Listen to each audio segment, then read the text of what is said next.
Hey guys, welcome back to the Two Curlies. And if this is your first time, thanks for stopping by. Today we're going to be doing What a Book Wednesday. And today the book is Freedom on the Menu. But before we get started, make sure to like, comment, subscribe, and hit the notifications bell so you're notified every time we upload a new video. Sorry if my voice is kind of raspy, but I don't know what's going on. Maybe allergies, but you know how that goes. So let's get started. Freedom on the Menu by Carole,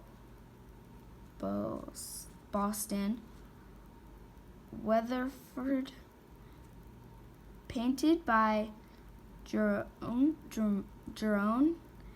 Laguerre. I don't know how to say that, sorry guys. New York, to London, Eckland. I don't know. Just about every week, Ma and I went shopping downtown. I loved having her all to myself for the afternoon. Whenever it was hot or we got tired, we headed over to the snack bar in the 5 and dime store. We'd stand as we sipped our Cokes because we weren't allowed to sit at the lunch counter. And sorry guys, here's the picture. Once I watched a girl swivel a stool as she spooned a banana split. Sorry guys. In the empty seat beside her was a purse almost exactly like mine. "Can I have a banana split?" I begged Mama. "Not here, Connie," said Mama. "I'll fix you one at home." "Won't be the same," I grumbled. All over town, signs told Mama and me where we could and where we couldn't go. Signs on water fountains, swimming pools, movie theaters, and even bathrooms. This is the picture here. And then here's another picture. It says, "We cater to white tray only." Everybody I knew obeyed the signs except my great aunt Gertie from New York. Once, when she visited us, she drank from a whites-only fountain and said real loud, "I've never heard of colored water." "Have you, Connie?" Then she lifted me up so I could take a sip. I looked up from the fountain. "Y'all know better than that," a man scolded. I started to say, "Sorry, mister," but Aunt Gertie just huffed. I'm too old for silly rules. It was a real hot day, but the man walked away without taking a drink. Here's the picture. And then here's another picture of the fountains. You can see that the white fountain is very modern and like fixed up. And then the colored fountain is very old looking and not very modern. There weren't any signs up in the 5 and dime, but we still knew how it was. Most people didn't accept change anytime soon. But my daddy thought different. "Dr. King's coming to town," he told us one morning. "Who's sick?" I asked. "He's not that kind of doctor, Connie," Daddy laughed. "He's a mister who's working to make things better for us," said Daddy. "So we can go anywhere we please?" said Mama. Like the lunch counter?" I asked. "Yep," said Daddy. and other places too. Here's the picture of Dr. King. And then here's another picture of the family. Later that week, our whole family went to hear Dr. King preach at the college chapel. I didn't really understand all of his speech, but I liked his booming voice. It sounded as if he believed God was on our side. Even every few minutes, Ma said, "Amen." And when Dr. King sat downtown, everybody stood and clapped for a long time.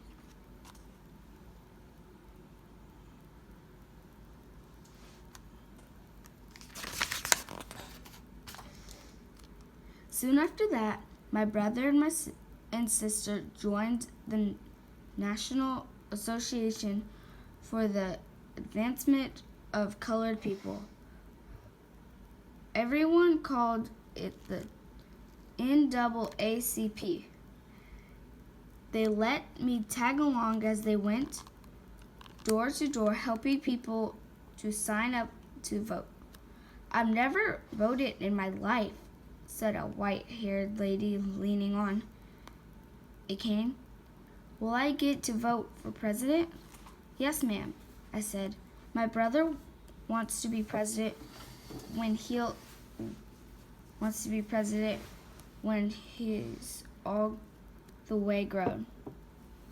"Tell him he's got my vote," she chuckled, and to hold on to those big dreams, she said, handing me her voter registration form. "Yes, ma'am, I'll tell him."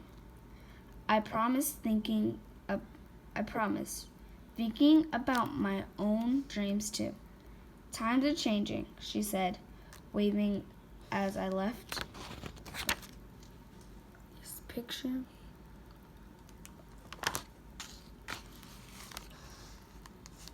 Then one day, Mama and I went shopping downtown.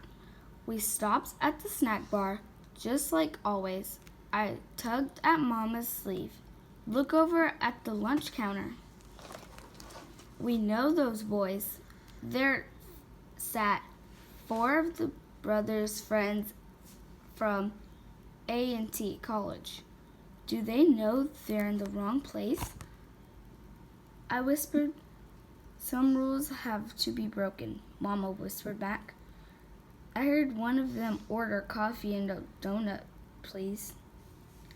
"I'm sorry, we can't serve your kind," said the blonde-haired waitress, wringing her hands. The boys didn't budge. "Don't y'all understand English?" a kitchen worker asked. "Go on over to the snack bar," she hissed. "Stop making trouble here." The manager tapped his foot and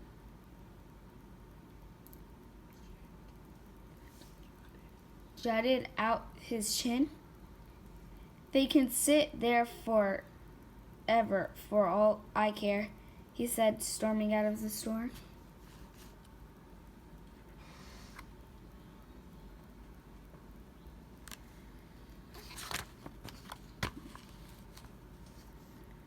An old white lady came up to the boys.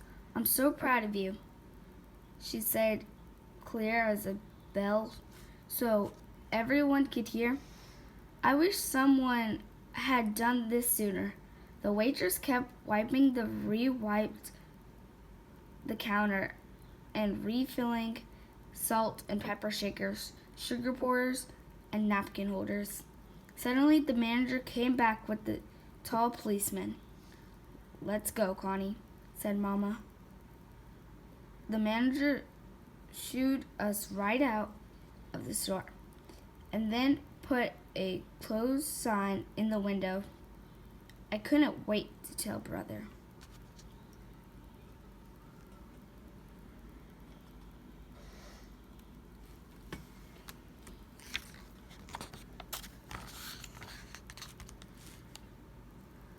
"Why do your friend do that?"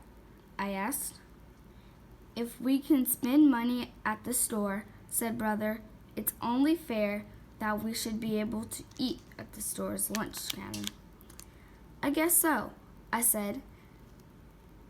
"Think it'll work?" Sometimes it's important just to try," said Daddy, rubbing his chin. The next day, Daddy showed me the newspaper. The headline said, "Negro students stand up by sitting down." "They sat 4 hours," said Daddy, peering over the newspaper. "I'd be too hungry to wait that long," I said. "Connie, they didn't really want food," said Daddy. "They wanted to be allowed to get it. Same as if they were white, to be treated fairly."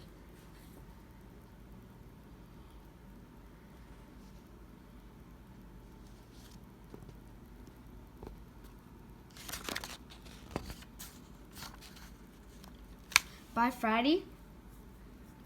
Friday, we heard on the news how hundreds of more had joined the sit-ins.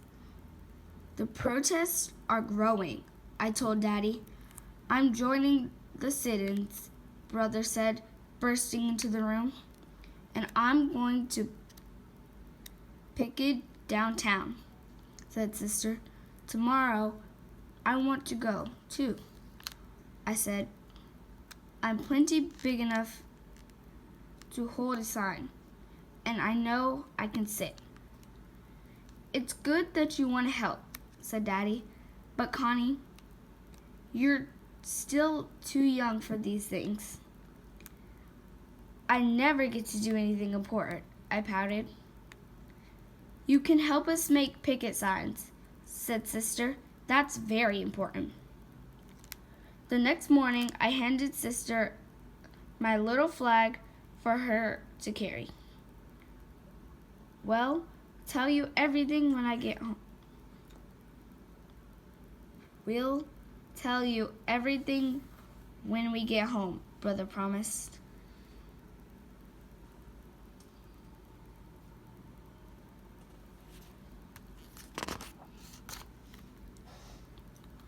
Turns out I saw the protest on TV. Hundreds of people walked up and down the sidewalks in front of stores, restaurants, and movie theaters. I saw my own sister carrying a picket sign, and there was a back of Brother's head at the lunch counter. My own brother! "I'm just so proud of them," said Daddy. "Me too," I said. Then I just prayed there's no trouble, Mama fretted. After a while, I watched the news on TV almost as much as Mama and Daddy. One night, I saw a report on the sit-ins. "That doesn't look like downtown," I said. "Connie, the sit-ins have spread all over the South," said Daddy.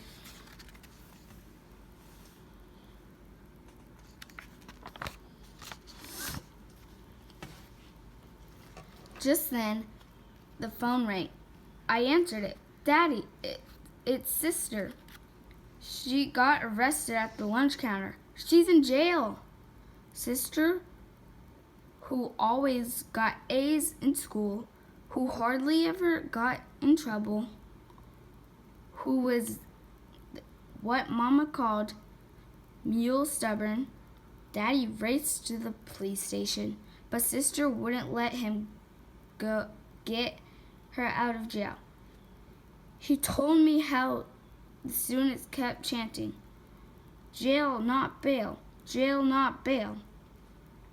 "We can't just leave Sister here with the bad guys," I pleaded.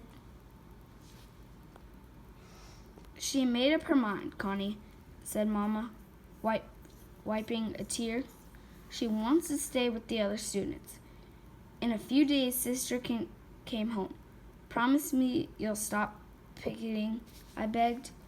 "I can't do that," she said, hugging me tight.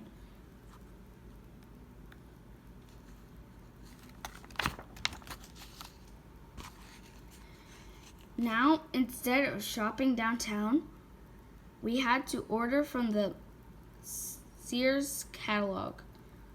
Mama and I leafed through a big, thick catalog together, and she even let me help pick things out.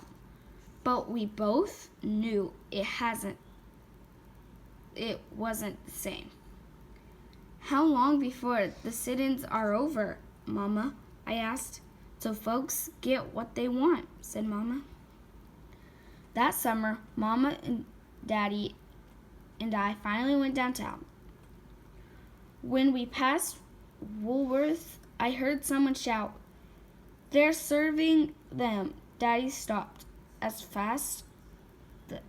so fast that the brakes screeched and Mama and I jolted forward. We parked and ran to the lunch counter.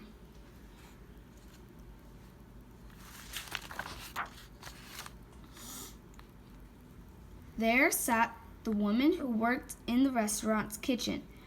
They were all dressed up in fancy eating egg salad. I can't even stand the smell of egg salad, but I stood and watched them eat every bite. Looks pretty good, I said.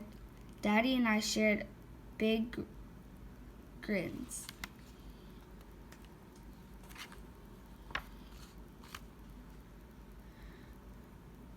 The next day, brother, sister, and I made a special trip downtown. Brother wore a suit and tie. We girls wore hats and white gloves. At the lunch counter, I climbed up in a stool next to them. "We'll have 3 hot dogs, 3 french fries, 2 coffees, 1 Coke, and 1 banana split, please," I told the blonde-haired waitress. Sister and brother sipped coffee. I twisted on my stool while we waited for our meals. Our food soon arrived. As I ate, the waitress plopped an extra cherry on a mound of whipped cream. She still looked nervous, but she smiled at me. It was the best banana split I ever had.